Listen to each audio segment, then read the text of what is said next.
Good morning, everyone. I am Walter Mead. I'm the Ravenel Curry III Fellow here at Hudson on Statecraft and Strategy, and I'd like to welcome you to this meeting. Hudson Institute, which we are a nonpartisan group that does not lobby or such things, but we do have some core beliefs, and one of those is the importance of American allies.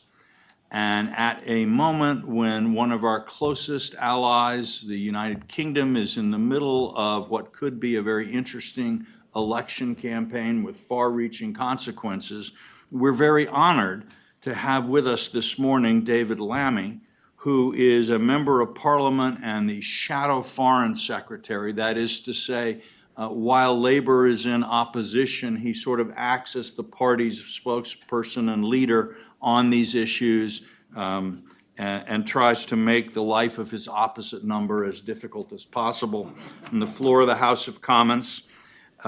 He was a member of the previous Labor government from 2001 to 2010 and served as Shadow Justice Secretary from April 2020 through November 21.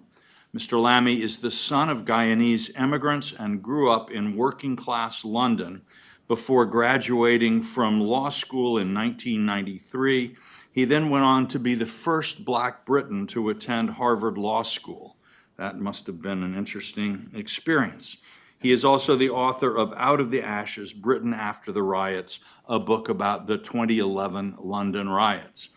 And with him to engage with him and with all of us in conversation this morning is Senator Risch, who was elected to the United States Senate in November of 2008 after serving as a state senator in Idaho and had a career in small business and law before his entry into politics. He is the ranking member of the Committee on Foreign Relations, Senate Foreign Relations Committee.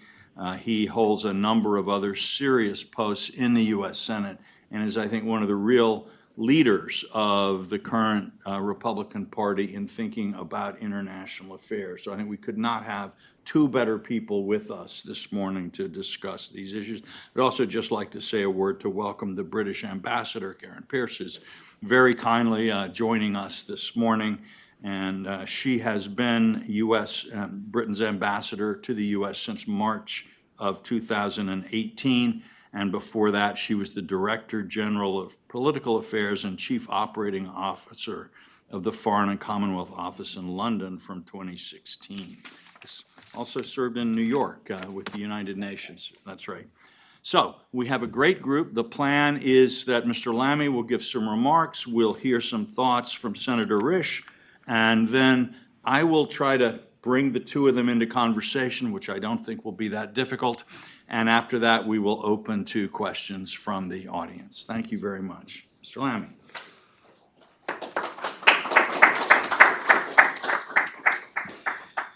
Well, friends, thank you very much for having me here at the Hudson Institute today. I'm very grateful, Walter, to you for your invitation. And Senator Risch, thank you for joining me.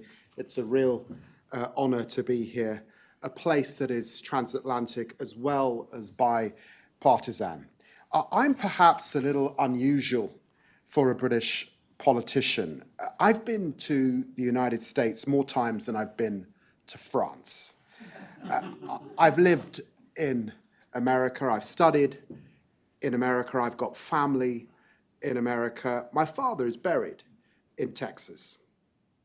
In a sense, from Crown Heights to the Bay Area to Harvard Yard, I've got a powerful sense of this country, and it's why I would describe myself as an Atlanticist who believes fundamentally in the bond between our two countries. And I'm a man made of the Atlantic. My parents were from the Caribbean. Their siblings spread out from New York to Toronto to London. And I share something deep with millions of Americans, because if I have the privilege to be the next UK Foreign Secretary, I will be the first to be able to trace my lineage back through the Atlantic slave trade. Friends, today is a date that my parents would have known by heart. May the 8th, or VE Day, Victory in Europe Day. There is no better day to remember we are unstoppable together, and there is no better day to think of the risks we have faced together and face still. It was a great Washingtonian who many of you here in the room knew, Zbigniew Brzezinski, who prophesied the danger we face now. Potentially the most dangerous scenario, he wrote, would be a grand coalition of China, Russia, and perhaps Iran. An anti-hegemonic coalition united not by ideology, but by complementary grievances. This, I think, risks coming upon us. Russia and Iran are already making common cause. We see this when we see Iranian shared drones striking Kharkiv and attempting to strike Israel, only to be shot down by the United States Air Force and the Royal Air Force from the UK. We see this in North Korean shells being fired at Ukrainian defenders in the Donbass, and we see this in the political and material support China has given to the Kremlin.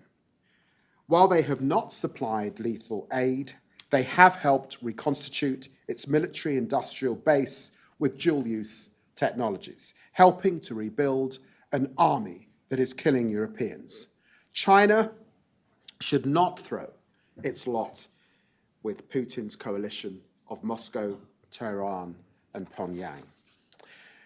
Friends, as our rivals deepen their cooperation, we must deepen our cooperation with allies. To face what might be a generational challenge, NATO will always be the bedrock of our security architecture alongside our nuclear deterrent.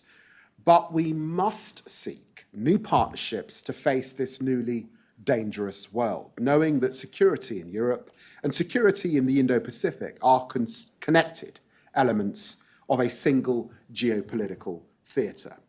The next Labour government will not rejoin the European Union, the single market, or the customs union of the European Union. But we think it is a fundamentally wrong that the current government has created a situation where the UK has no structured foreign policy cooperation with the European Union whatsoever. There is a far greater cooperation between the European Union and the United States.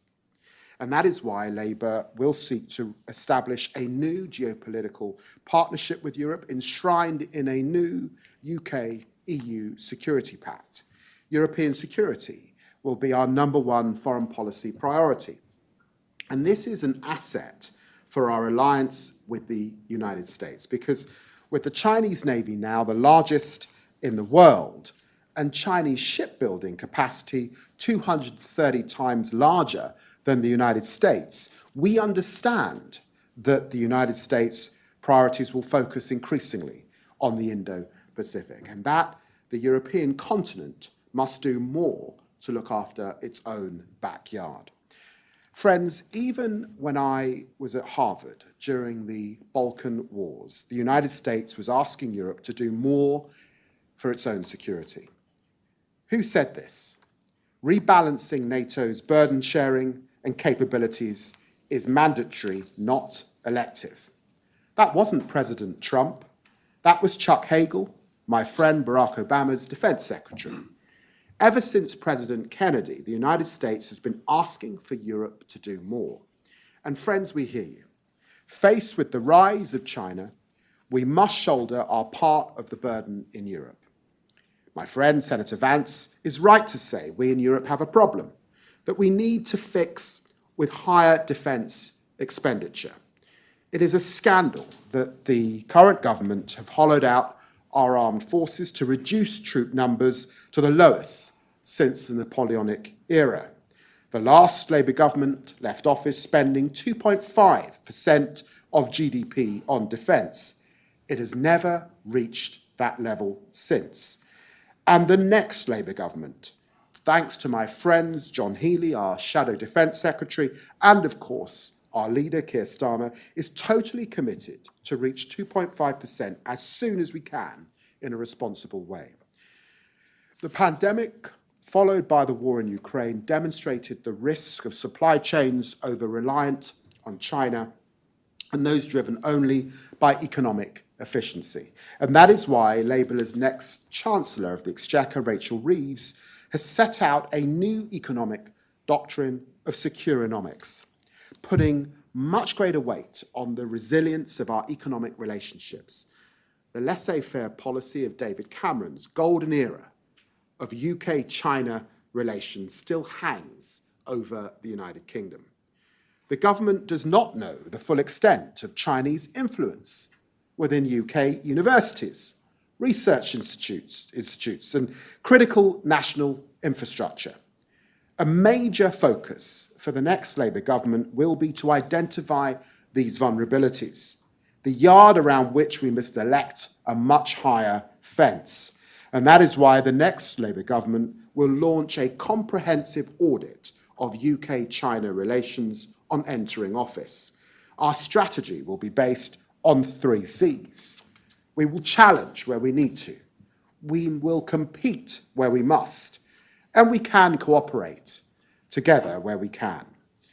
In the face of Vladimir Putin's illegal invasion, the UK is united in standing with Ukraine until it wins. So as a Brit and as a European, I want to say thank you to the United States for the support your country has given Ukraine since the start of Putin's full-scale invasion. The $61 billion, which just passed Congress, is in addition to the $75 billion you've already provided. Your support is not just for Ukraine. It has helped defend our whole continent and our whole alliance. President Biden deserves our enduring praise for securing this, as does Speaker Johnson for ensuring bipartisan support. This brings me to President Trump, a leader whose attitude to European security is often misunderstood. I do not believe that he's arguing that the United States should abandon Europe. He wants Europeans to do more to ensure a better defended Europe. Were his words in office a little shocking? Yes, they were. Would I have used them? Probably not. But US spending on defense actually grew under President Trump, as did the defense spending of the wider alliance during his tenure. When he began his campaign, only 4 European countries were spending their 2% of GDP on defense. The number was 10 by the time he left office, and it is 18 today. I tell my European friends, don't personalize this. Do more is the American ask, whoever wins. This is not because of a weakening of the transatlantic bond, but because of the geopolitical reality in the Indo-Pacific, a region in which the next Labour government will play its part. We have an unshakable commitment to NATO, but we are rock solid behind AUKUS and our commitment to the Indo-Pacific too. We are the United Kingdom, totally committed to our special relationship, totally committed to freedom, totally committed to democracy. Britain will always work with the United States, whatever the weather, whoever wins. If Keir Starmer's Labour Party wins the privilege to serve, we will continue to do the same. Thank you very much.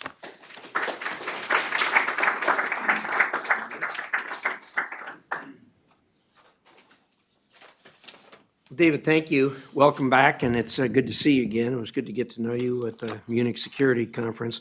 As I told you that you have an excellent representation here in the United States. Karen is with us this morning and has become a great friend for Vicki and I here. Tell you her credibility, Vicki and I hadn't had a vacation in years. We decided last month we'd go spend a little time in UK. And Karen helped us design that trip and did an excellent job of it. We relied on her. So that's the kind of reputation she has here in the United States. Look, those were really good words to hear from you. Certainly, to be honest with you, I can't hear much to criticize, and should you be fortunate enough, your party be fortunate enough to win, I think that the battle plan that you just outlined will be really a good thing for all of us. I want to thank the Hudson Institute for hosting this discussion again. I haven't been gone very long. I was here not long ago talking about my bill that was designed to seize Russian assets, called the repo bill, and it's we're making progress with it. Not as fast as I'd like always, but nonetheless we are making progress with it. It's encouraging to hear your vision for building out the British military and making it an even more capable partner. Particularly, I enjoyed your remarks about your comments to your European allies that this is not personal. This is a matter that demands our attention, and your numbers about when President Trump took office, only 3%, or only 3 of the countries were making their contribution, 10 when he left. And thank you, Vladimir Putin, for strengthening NATO even more than that. We're at a number that is getting closer to where we need to be, and we need to be at 100%, and this is not personal. I know I discuss this with my European friends all the time, and they used to bristle more when we talked about it. Now they have a very different view of it, but it's been a long time since Europeans were dying in the battlefield, and it's no longer a matter of theory, but a matter of this really needs to be done. And really, certainly NATO was put together to push back on Russia, but it's becoming obvious that the need is significantly greater than just Russia. The world is changing, as we know, and you made some reference to that, and I'll close with that when I get to the end here. AUKUS, thank you for your commitment to AUKUS. I think it's a great idea. I've been at it since it was we were on the ground floor of it trying to make it work. It's a great idea. We really need to continue to pursue it. I've been greatly disappointed only by the fact that we're not moving nearly as fast as we should. And I'm not being critical of you. I think the problem lies here as much as anything else. And part of it has to do with trying to make our laws compatible when it comes to technology transfer. And I'm pretty impatient on that. My country is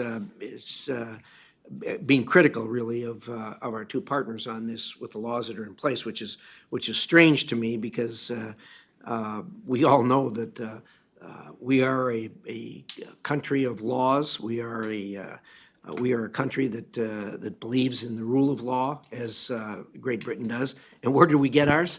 From Great Britain. My first case in law school I read was a British case that was. In fact, I had trouble understanding because it had a lot of the Middle English in it. But that's where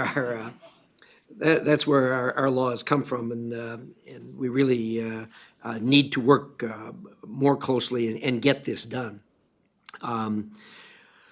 Russia's kleptocrats must no longer be able to hide their ill-gotten money in law-abiding nations, and that's what repo is all about. And again, I'd encourage you, Kay, to develop and pass similar legislation. I know that hearing what you said, you're there, and I congratulate you on that. I'm glad Congress finally passed the supplemental for Ukraine. We need to move forward with that. And let me close with just joining you in your remarks about the state of the world today. And I have said, in fact, I think last time I stood at this podium, I said that the difficulty on the planet today is we are very rapidly, if we aren't already there, getting to a point where the world is bipolar. And that is, on one side, you have the autocracies, China, Russia, Iran, North Korea, Cuba, Venezuela, and a handful of other no-good-nicks that have joined together to push back against the freedoms that we enjoy and democracy and a capitalist system. And they're getting closer and closer, as you pointed out, with the kind of cooperation that they have. The rest of the world is made up, of course, of some very much pure democracies and ones that are trying to get there.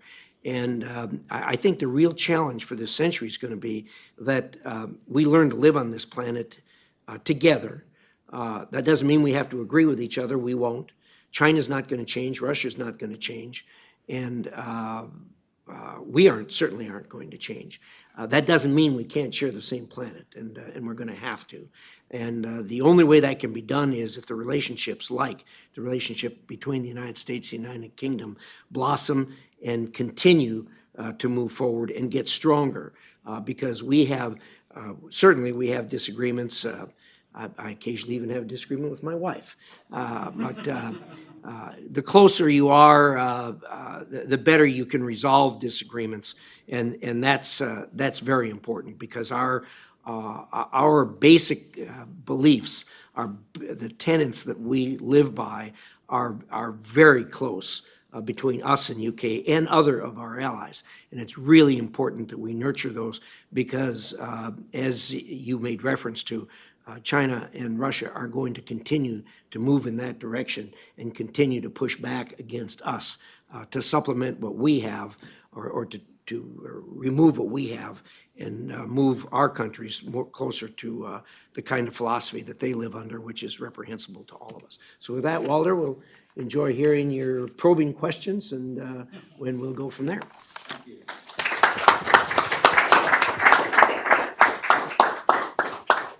Very helpful. And it's, for those in the audience here and those who are watching us as this is being live streamed, it may be worth putting in a little bit of history at the moment that cooperation between the U.S. and the U.K. has been bipartisan for a very long time.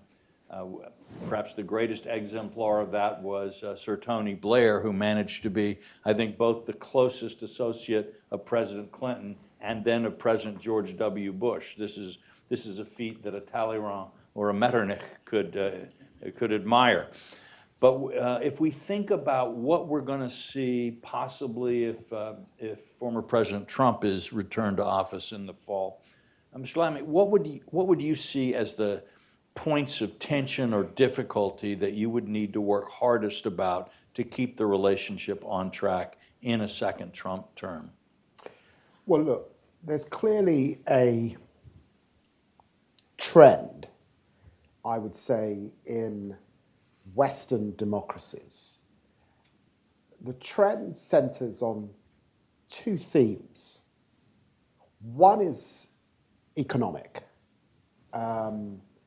Working class communities in Middle England, working class communities in Middle America, but this would be the same phenomenon in Germany, in France, in Italy, Canada, really, really struggling and demanding of their politicians that they really attend to the basics. They attend to issues like inflation. They attend to the public services people rely on. And that does mean that we have to understand that domestic is everything. You win and lose elections on the basis of that. And I totally get the agenda that drives, if you like, America first. I get that agenda. And that's going to mean that for all of us, there are challenges. And that I don't see that dissipating over this next period. The second agenda that's, again, a theme across Western democracies, I think it was J.D. Vance that really landed this in my mind, is borders. In Europe, there is a debate about borders because people are fleeing the Horn of Africa. Climate is driving a lot of problems. Governance issues in many of those countries is driving a lot of issues. Jihadism is a real problem, by the way, and people are fleeing and they're entering Europe. And that leads to a debate that we have in the UK about border security. Over here, the debate about fentanyl that actually was part of holding up that money for Ukraine is about borders in the end. And some of the challenges with your what would we call it? Your Mexico just next door. So those are tensions that run through the system, require politicians to respond. Donald Trump has his particular style. I'd say this other theme that has had an impact. I think Senator Risch would agree with this, has had an impact. I've now been in public service 24 years. I know when I arrived in UK politics, people said this is the young Denzel Washington of the UK system. And today it's more like the slightly older Forrest Whitaker, but it's 24 years I've been in public life. And the last 10 or 12, social media has dominated. I hope that we're moving away from the tendency, I think if we look back 5 years ago, to tweet about absolutely everything in the moment. And I hope that we're a little bit more conscious how our opponents are really winding up the system in relation to that. So there will be tensions, but in the end, the nature of our shared intelligence capability, the best in the world, our military endeavor together, and we saw that across the skies of Israel and Jordan just a few weeks ago, and our shared interests in pushing back against this sort of authoritarian cabal that's coming together, I think means that we will overcome the wrinkles when they appear. Okay. Well, first of all, let me say welcome to public service. My first election was November 3rd of 1970, so I don't think... so welcome. But I will say this, you're learning well, because the two issues you defined in the very good rhetorical way are the two that are going to decide the election here, and that is economics and the border. Donald Trump won last time on those two issues. If he wins this time, he's going to win on those two issues. And they certainly are. For us, we debate what America First means. The American public knows what America First means, and it's their kitchen table. That's America First. And you've identified that as being what drives them in the polling. We all talk about foreign relations, and I'm always impressed with how dialed in my European friends are on foreign matters. American people aren't nearly as dialed in on that. And you can argue about why that is. Maybe it's because we got the two oceans and all that sort of thing. But it's different here. And domestic issues, what's true there is true here, but even to a much greater degree. And I think that you've identified that correctly. Well, to drill down a little bit more, I can think of myself of a couple of very concrete issues where, as I've read your interesting article in Foreign Affairs, which I would recommend to everybody on progressive realism to understand really where Mr. Lammy's vision for the future British foreign policy is coming from. Climate change and the fight against climate change in a multilateral set of forums was really identified as kind of a critical pillar of British foreign policy in a Labour government. I doubt that in a Trump administration, that would get a lot of play from the administration. How would you try to handle that issue?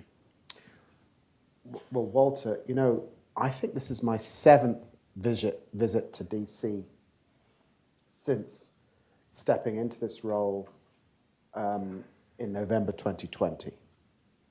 I'm told, but this audience can correct me if I'm wrong, that when you look at some of the fallout of the Inflation Reduction Act and the activity, the industrial capability to move in the direction of dealing with the climate emergency, particularly here in the United States, that actually a hell of a lot of that activity is in the red states. And I'm told that it's unlikely that that's going to come to a grinding halt for very sound economic reasons. So it may be that some of the broader issues in relation to the climate emergency and the rhetorical positioning is different. I accept that to the Biden administration. We in the UK would say that we want to lead a clean power alliance. We think this is really important, and we cannot leave the turf to China. Cannot leave the turf to China. We have to act together on these issues. The fact of temperatures rising, I now think is self-evident. How we deal with the consequences of that are really important. I hope that America will continue to ensure that its allies are aligned in this cause. I think there's much that we can do together to find that common ground. Senator Risch, do you have any thoughts about how climate might play out? In the election, Or assuming a second Trump term, how that would work in U.S.-UK or U.S.-European relations? Well, from our standpoint, from the red standpoint, if you would, Idaho is the birthplace of nuclear energy in the universe. We have the Idaho National Lab there. We have the first 3 light bulbs ever lit by nuclear energy. To us, clean energy is very, very simple. And it's something that we've been working on for a long time. We're huge proponents of that. There is a revolution going on in the nuclear industry. There's a real reawakening, with the exception of perhaps the Germans, and I think they may even be waking up. But there are some things happening which I think most people don't pay attention to, and that is for years we've been building these great big behemoth nuclear reactors that cost $5 billion apiece. At the Idaho National Lab, they have developed what's called the SMR, the Small Modular Reactor, and they're about to come online with those, and it is going to revolutionize energy around the world. And they're doing something that I've been after them for a long time on, and it's one of the problems is with any industry, they get in their mind what they want, and they like those great big things. I said, I want them to build a small one. I said, you can do better. They are actually designing a micro now, which will even revolutionize things more. For years, they said, well, we can't do that. I said, guys, you build them, every ship we have is driven by a nuclear reactor. If you can build one for a ship, you can put one on a trailer, you know, and they have finally come around to the idea that this is something that's going to change the world, and it will change the world. Walter, just a quick maybe think also, let us not underestimate the huge R&D capacity of the United States and the UK combined. AI is also going to transform this conversation in relation to what we can do in terms of energy, what we can do in terms of climate. And it's hugely important that we are working together as countries with other colleagues in Europe and beyond, again, to ensure that we do not sort of cede this ground to others with a different agenda. And they will try to take that ground, and are trying to take that ground. Since the atrocities of October 7, we've seen an explosion in anti-Semitic speech and action in both the US and the UK, on campuses and on the streets of major cities. And we've seen in both the extremes, left and right, in both countries, a really troubling surge of the politics and the language, and in some cases the action of hate. How are both of you thinking through this challenge, and how would a Labour government in the UK deal with these problems? And Senator Risch, how do you think the Republican Party should be fighting anti-Semitism? Either one of you care to start? Well, I think, first of all, I think everybody, every thinking person is disgusted and dismayed with the anti-Semitism that is really blown up. And without grounds, I mean, these people, these kids that are out there supporting Hamas, all I can think of is, do they really know who they're supporting? Have they seen the pictures from October 7th? I mean, what did they think that Israel was going to do after that happened? And to be defending Hamas the way they are, and they say, well, it's Palestinian. They're defending Hamas. You know, this is, you can use the word Palestinian. They're defending Hamas, and it's reprehensible. The good news is there's 330 million people in America, and I've seen the videotape of what's going on at the various college campuses. I don't know what percentage that is of 330 million, but it's a really, really small and insignificant amount. The thing that has surprised me a bit is that the protests that are going on these college campuses don't have a corresponding support amongst the general population. It's kids. It's kids on campus. And for all of us that were on a campus at one point in time can understand how these kinds of things happen. But generally speaking, when we've seen protests in America that truly are attacking what we're pursuing in America, it has a component that is substantially larger than that. So I guess from an optimistic standpoint, as reprehensible as all this is, it is a very small minority, and it isn't being picked up by the rank and file Americans. So I take heart in that, but I have no patience whatsoever for the support of Hamas. Anybody who can't look at these two entities, Israel and Hamas, and not make a determination as to who the good guys are and who the bad guys are, these are people that are very simple-minded. So, Lammy, I know that part of the internal politics of the Labor Party have been a sort of move away from really some very troubling elements under the previous leader of the party. Where does that fight stand, and how does Labor intend to carry forward on these issues? Walter, 25 years ago, because of an American TV show called L.A. Law. L.A. Law had this wonderful young black lawyer in it. I decided that I was going to apply to Harvard Law School. I got in, but I didn't have the money to go.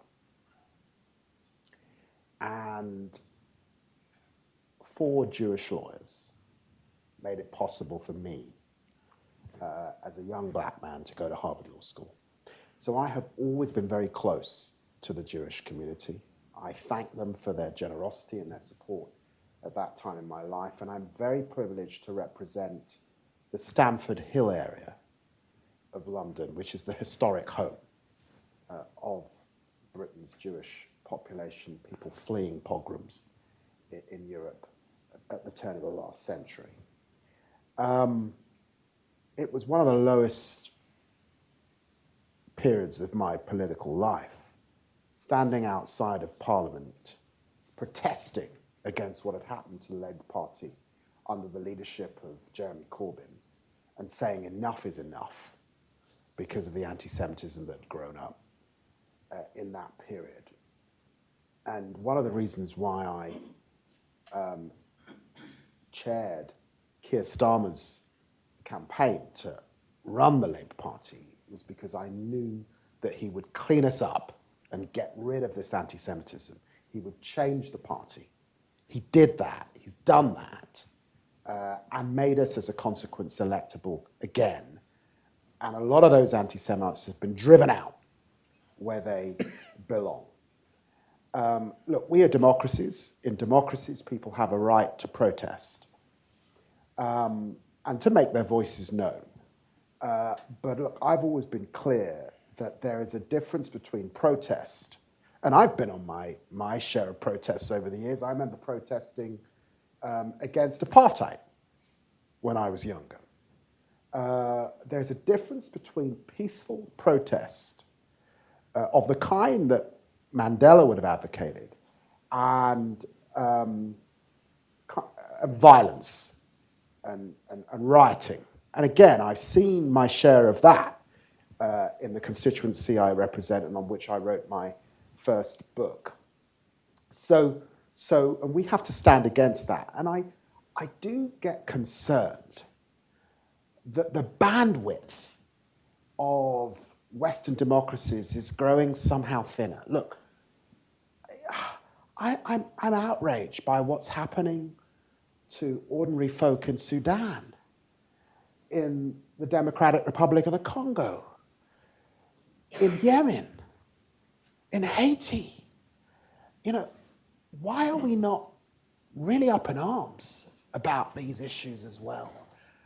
I say gently to those that are concentrating singly on a very ancient and terrible, terrible war that is taking place, of course, in Gaza.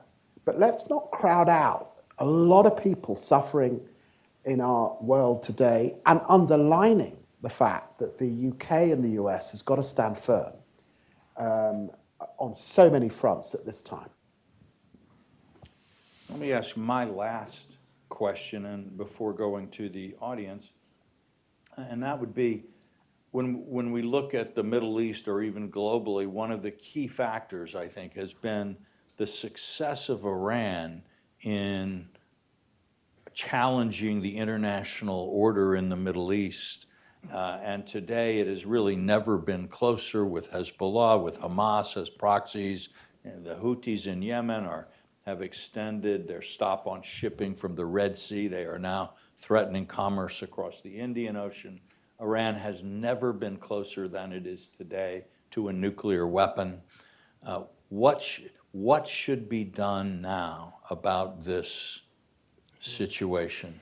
Let me take a run at that one, Walter. I would, first of all, I would challenge your premise a little bit. Mm-hmm. And that is, for the years that I have been doing this, I am, believe it or not, optimistic about the Middle East.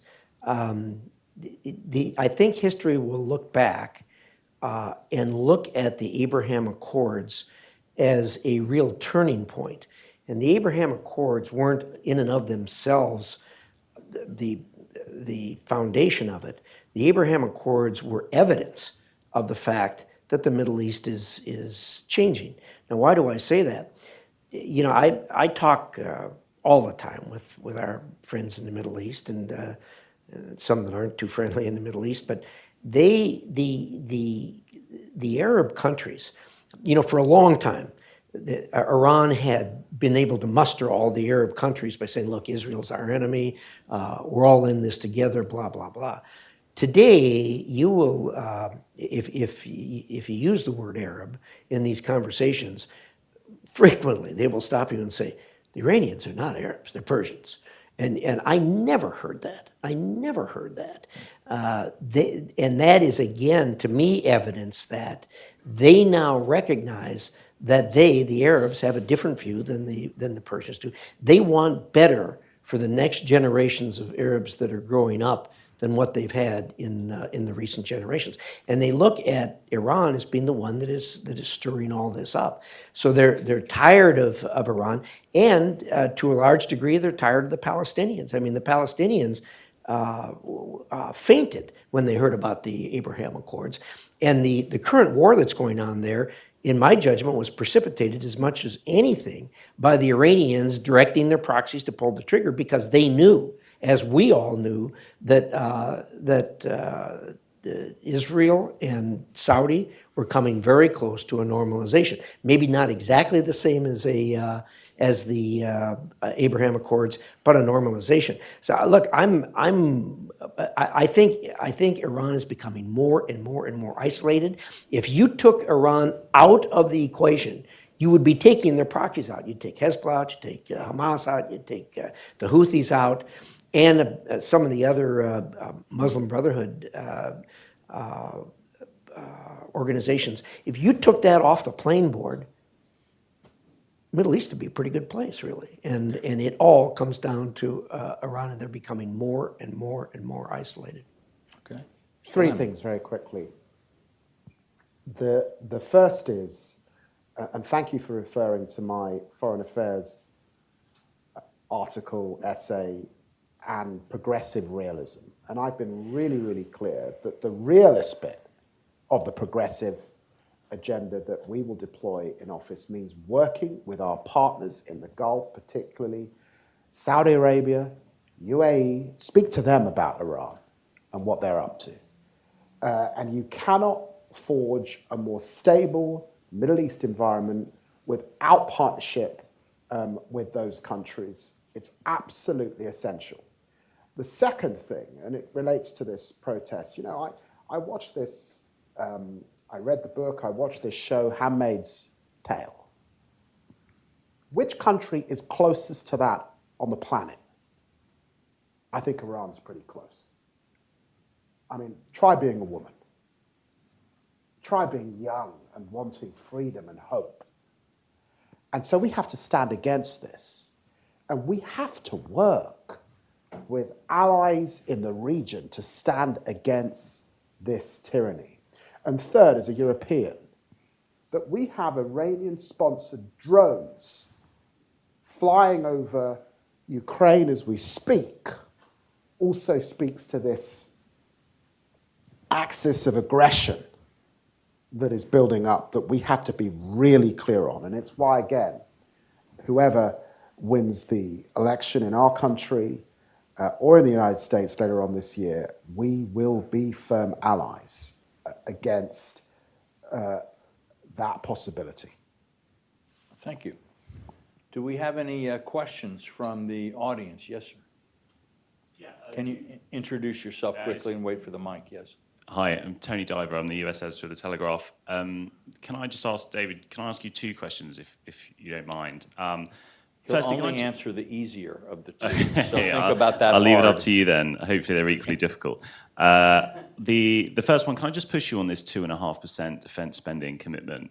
You talked a lot about how important it is and why you think it's crucial that the UK does it. But you'll only say that Labour would do it when the situation allows. The government said that they would do it by 2030. So should we interpret from that you'd like to do it sooner than 2030, if possible, or why can't you put a clearer date on that for us? And secondly, you described Donald Trump's comments in office as shocking. At the time, you described him as a racist and a Nazi sympathiser, and you said you would join a march in London against him when he came to visit. In light of the fact that you might find yourself Foreign Secretary while he's President, do you regret those comments, and do you think they will make your job harder?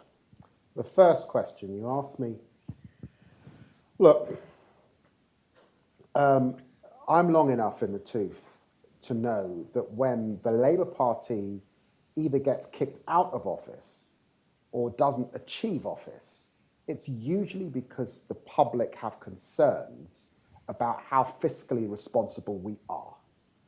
And I'm really grateful that Keir Starmer and Rachel Reeves have been quite as fiscally responsible as they are being. We're not in office. We haven't been able to look at the books. What we've said is that we will have a strategic defence review begin on day one. We may get to the 2.5% before 2030.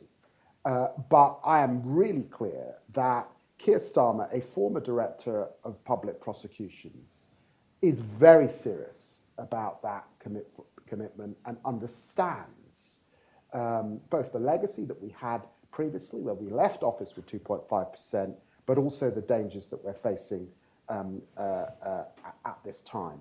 On your second point, look, I don't think that foreign policy has to be, and it certainly isn't in the UK system, an unnecessarily partisan business.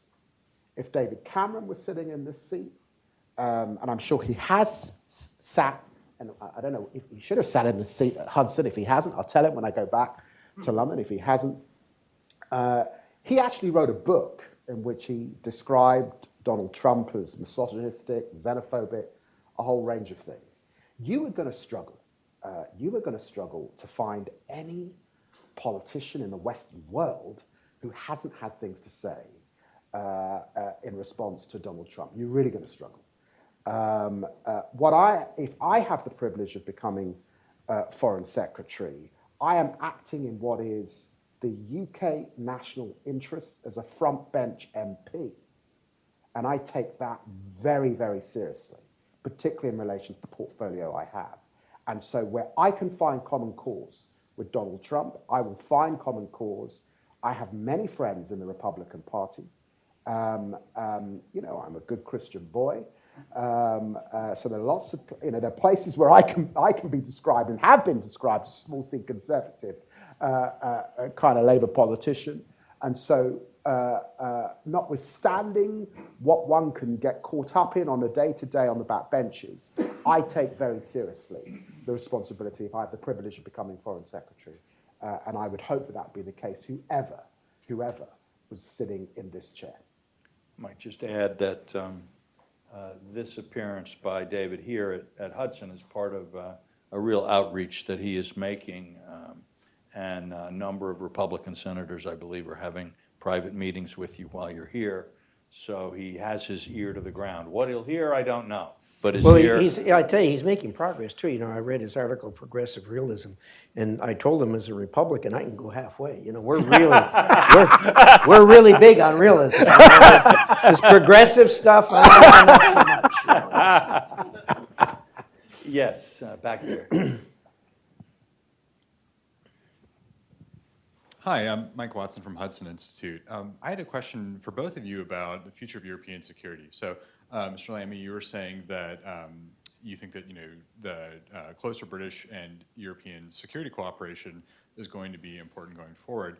And Senator Risch, I know that both of you have been around during various debates about European strategic autonomy versus NATO and whatnot.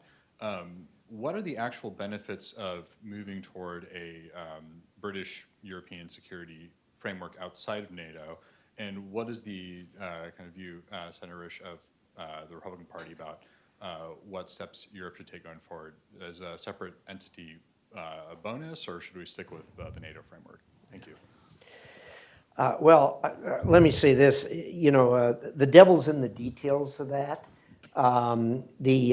First of all, the European countries are certainly welcome and encouraged to have their own architecture for defense. I have no issue with that at all. I know there's this question comes up in a context of, we have this disagreement. Not necessarily. Again, I have no qualms whatsoever about any European country, either singly or in bilateral occasions or together, creating architecture for their own defense. Indeed, it should be encouraged. Having said that, it is really, really important, knowing how these things operate on the European continent, that NATO and any defense organization amongst the NATO members work like this. And as long as that happens, we're all going to be stronger for it. So I have no issue with that. The 2.5, we wind up having a lot of debates about that. And look, number one, we all agreed to 2.5. This is an agreement. This isn't something the United States is trying to say, you do this. This was an agreement by all parties to do that. And I think that The efforts, particularly the ones that have gotten there, are to be commended, and the rest need to redouble their efforts, because if the naysayers of NATO here in the United States, that is a pretty small group of people. They get a lot of ink. It's easy when you criticize to get attention, but by and large, there is strong support for NATO. And my friends in Europe, I tell them that if you want to get us closer together, pay the 2.5% or get to the 2.5%, because that's what the naysayers use to say, see, they're not paying their fair share. So look, we want to pull this wagon together. I don't view the issue of Europeans creating their own defensive posture as being a negative at all. It's just how it works. Look, let me just say, something has gone very wrong when South Korea are sending more 1.55 millimeter shells to Ukraine than the whole of the European family combined. This is a wake-up call. And yeah, Putin's increased munitions manufacturing capability has woken us up. That's why our offer, the Labour Party's offer to the European Union, is a new security pact, understanding that France and the UK represent 50% of Europe's defence capability as we speak. So, or European defence capability, and we're hugely supported by the United States. There used to be this phrase, I remember when I was a lawyer, we were lawyers, you remember this phrase when we were lawyers, they used to say lawyers are very good at spending other people's money. They say that about Democrats.